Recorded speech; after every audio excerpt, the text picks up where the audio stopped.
Hello and welcome to Tech Tuesday. My name is Sarah Richey. I'm a technology coach up in program. Today we are going to be exploring digital assessment, specifically with Nearpod, which is an app and also a web-based tool. So I'm going to give you a second to settle in, and I'm going to switch over and bring up our presentation. Oops, wrong one.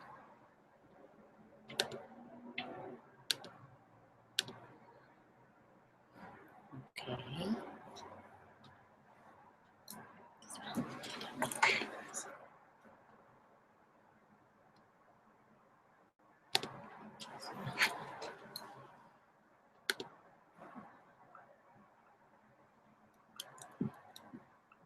So as we get started today, our first Tech Tuesday in February is going to be focusing on digital assessment tools and specifically Nearpod. So we're going to be taking a look at what Nearpod looks like in a nutshell and all the different features that it has towards assessment. If you would like to collaborate with our team during the session, you can talk to us via the document link, making sure to write your name first and then typing in your question. And one of us will respond to your questions during the session. You could also use Twitter or Yammer using the hashtag DPChats. So when you use that before you send the message, add it to the end, and we'll be able to find your questions along the way. Remember that our sessions are recorded and stored on the YouTube channel in DP Chats, so don't worry right now about taking notes. Just follow along, watch, ask questions, and if you need to later on, you can always go back and watch. Just a quick look over on the idea of triangulation of assessment and the three different parts that make up assessment. When we think of assessment, we think of observations, conversations, and progress. Some of the things that I'm going to be focusing specifically on today are observations within assessment and some conversations that can be had with Nearpod.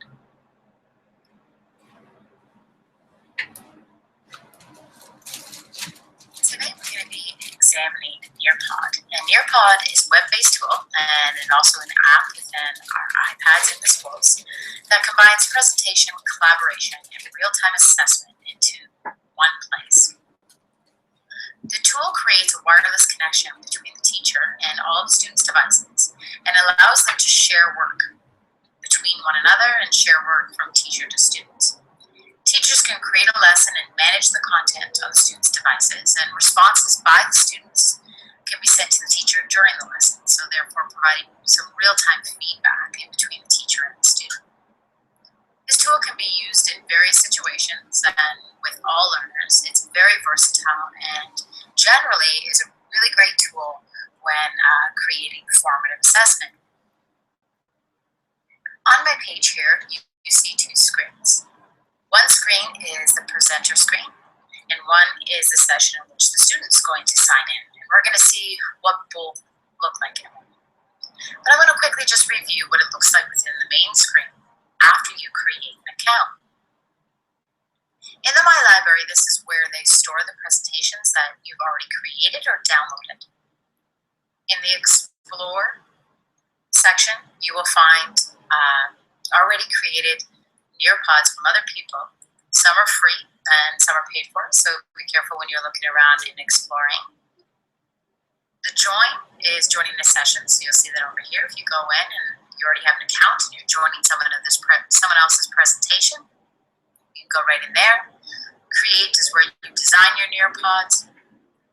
And reports is a real robust feature in which you're able to collect all of the information from the activities and their answers, and then go back and assess what they were saying and use it for grading or use it for leading your next lesson. If we go into Create, you see that it's asking you to add slides. And it's very comparable to that idea of how we used to design our PowerPoint or keynotes.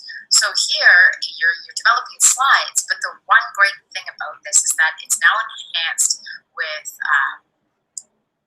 being able to discuss and build understanding with your students with activities. So they can now be able to provide feedback, not just the content that they're playing. They can tell you now what they think about it. So if we go into add a slide, two features that are free within the Nearpod account are add content and add activity. Here is where you're going to build their knowledge or lead them along the way, facilitate their learning, whether it be an individual or a group activity. In the slides, you can add your pictures, your PowerPoints, your PDFs, and things that are going to lead their learning along that way, wherever you may be doing. You can add video to guide it, whether it be a screencast of a lesson you've done, or maybe a video of an experiment they're examining. You can embed audio, as well as slideshows. And I find that the slideshow, if people already have pre-designed PowerPoints that they want to use, they put the slides into there, and they upload it, and they work around from that. So that's kind of a quick method of inputting your PowerPoints and putting it in there. The add activity is really what enhances that idea of the presentation, because this is where you're going to get your assessment from. In here, you have the open-ended question, the poll, so your multiple choice, your quiz, and this is something that you can add as many questions in, but they are only multiple choice, and the students can self-pace themselves within this, whether you use it at the beginning of a lesson to see what their understanding is, or possibly at the end as some sort of exit ticket to see how well they were able to understand what was happening throughout the lesson.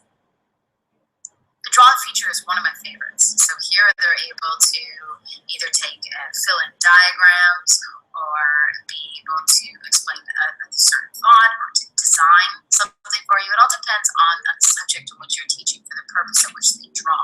But it's one of those things that really enhances that idea that in the moment you're able to see exactly what they're thinking, because they're either able to type it or draw it to you. I'm going to show you that feature. So if you move back out of this, I'm going to go into my library. And in here, you see that you have some presentations stored. When you want to, and after you've published your Nearpod, if you want to share it with your students, you're going to go into a live session. So I'm going to click on that here. And it's going to give me a pin for the students to fill in. So I'm just going to pretend I'm a student over here so you can see both windows and what they look like. And I'm going to fill in my pin. It's not case sensitive, so I just have to fill in the letters, however it may be. It's going to ask for a name or a nickname if you're using it for assessment purposes. You may want to know your student's first name and possibly last initial if you have multiple students having the same name. Mine's very common. Send that along, let the teacher know that I'm in. And over here, once the teacher knows they're in, that most of the students are in, I can X this out. And I can see that I have one student in. And the pin is up here if I need to give it out to a student at the time. And they can come in at any time to where the teacher is in the presentation. So if the student comes in late, they can follow in at whatever point the teacher is at with the slides. You see here with the teacher view that I move back and forth within it. So this is what's called pushing out the slides. So I can see that I have my content, and as I'm going through my content, I'm pushing it out. So I'm just pushing the arrows, I'm building up activities. And here we see that we're asking for a question. So in here,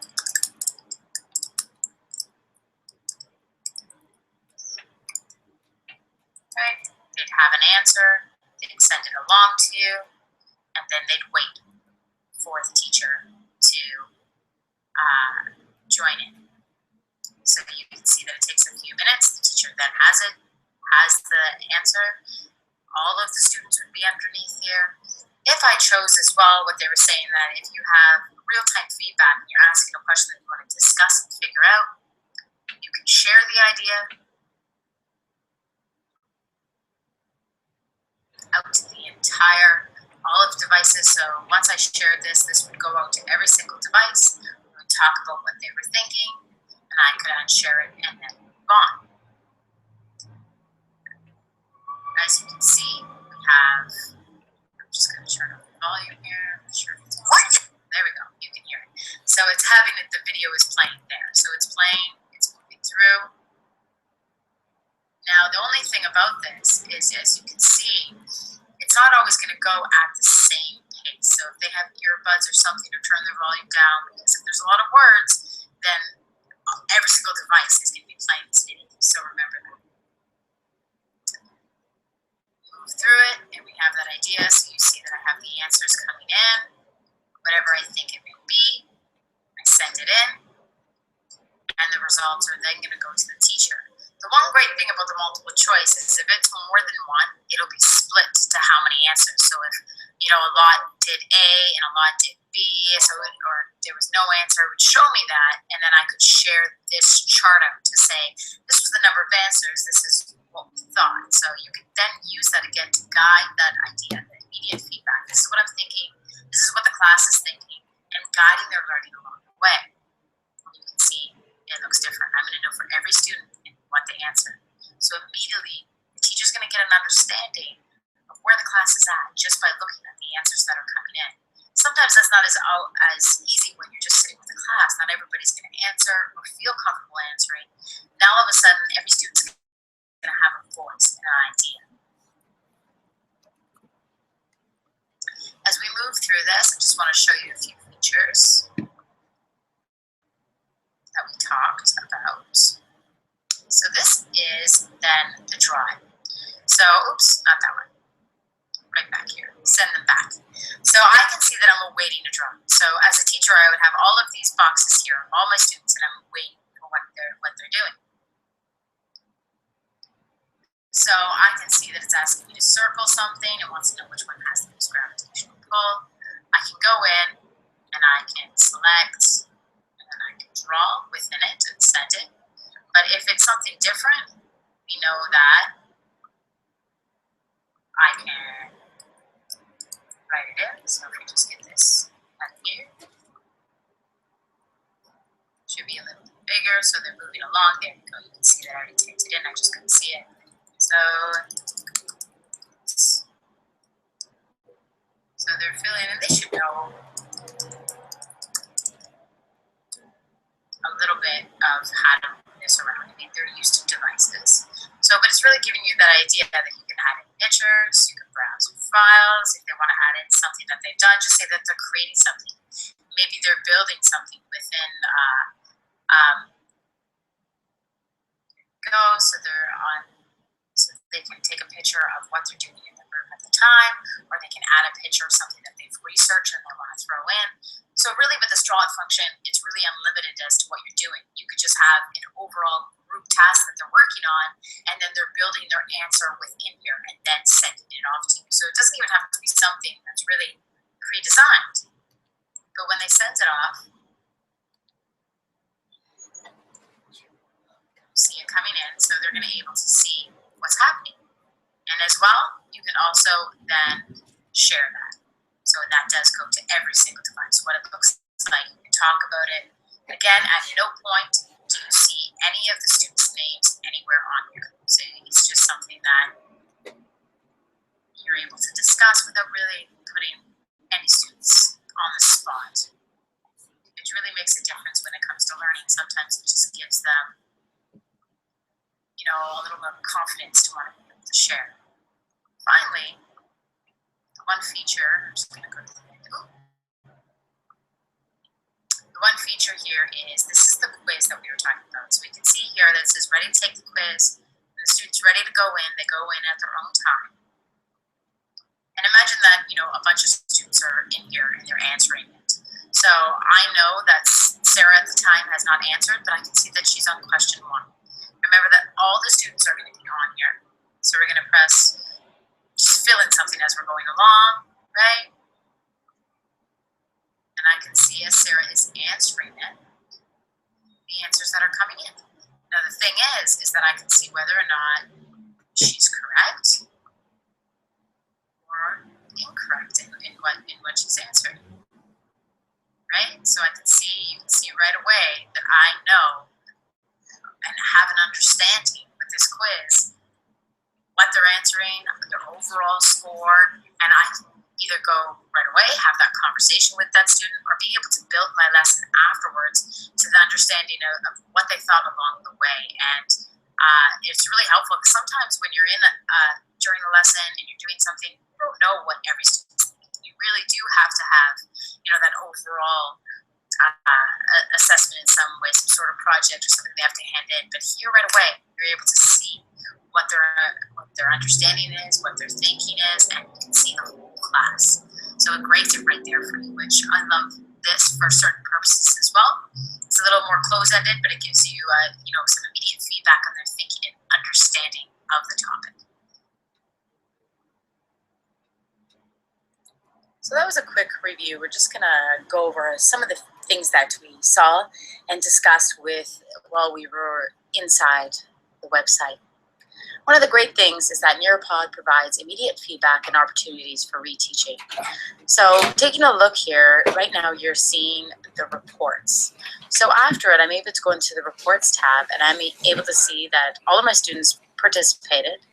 And I'm able to look at the quiz and able to see that I have 83% correct answers, 70% wrong, and that everyone answered every question.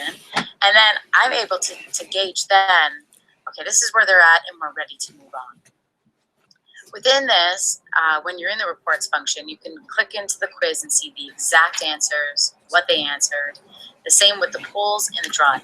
So if you were when you were in the website, click on these, they would bring up the questions and what each student answered and their name, if they put it in here. Some of the other great things about Nearpod is that you're able to provide students with different presentations if you want. So if you want to individualize the instruction, you can design a couple different types of presentations that are geared towards the learners in your class. So they don't all have to be in the same session. You can be running a couple different sessions at a time and really geared towards the students' learning and understanding. Even if you're working on a group, different group presentations in which, say you're doing that jigsaw idea where they're becoming an expert, they can each have a different Nearpod and then have to be able to teach that information or design something afterwards. When students complete the polls, the results are immediate from class discussion. So you saw during it, I was able to share. So you can share this little graph and just say this was the graph and they were giving their responses. I could share it and then we could discuss why 35% thought this, why 30% thought this, why 26% thought this. So you could really have a discussion and say, so we're all here as a class and why are we thinking this? And really lead them towards figuring out and discovering the answer on their own. When we were looking at the quiz function, we saw that students, you were able to see where they were going wrong and see where they were correct, but you could actually, in the moment, go and have a conversation with that student about it because you're seeing through the quiz what they're thinking along the way. So that could actually be something, a teaching moment within class when they are working through the quizzes. The draw it function, which I mentioned, was one of my favorites. If you're thinking of this idea here, they're working on a group problem and they're sending it in. So I'm able to see the student's response to open-ended or draw it questions, and I can either review that with the class, review what different groups thought, or I can really help that prepare me for future lessons. So I could see what they're doing and have that and not always have to take those anecdotal notes where I have to remember everything. Now it's stored here for me. So I can go back and take a look and really use those work samples to guide what I'm doing or to guide the discussions within the class and next steps.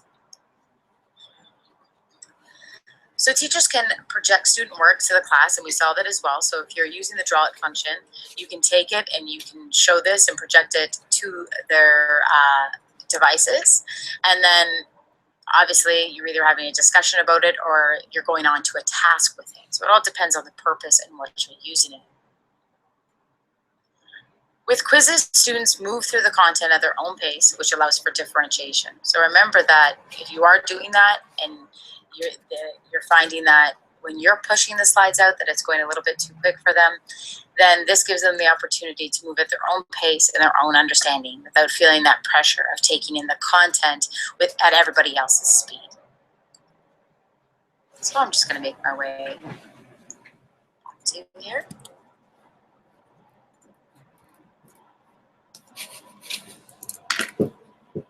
Just give me a second. I'm finding my way back to you somewhere.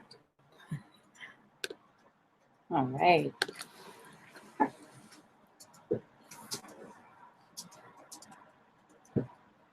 Hey. Okay, so hopefully you were able to learn a strategy or two for using Nearpod for assessment within your classroom. Thank you for joining us today. If you have a chance on the main page that you went into, there's a survey link below. You can go and fill in, there's just a few questions just to give us an idea how Tech Tuesday is going and how we can help you in future sessions along the way. As well, please remember that our videos are stored, so if you need to go back and rewatch them, you can. And join us on every Tech Tuesday. Have a great day. Bye.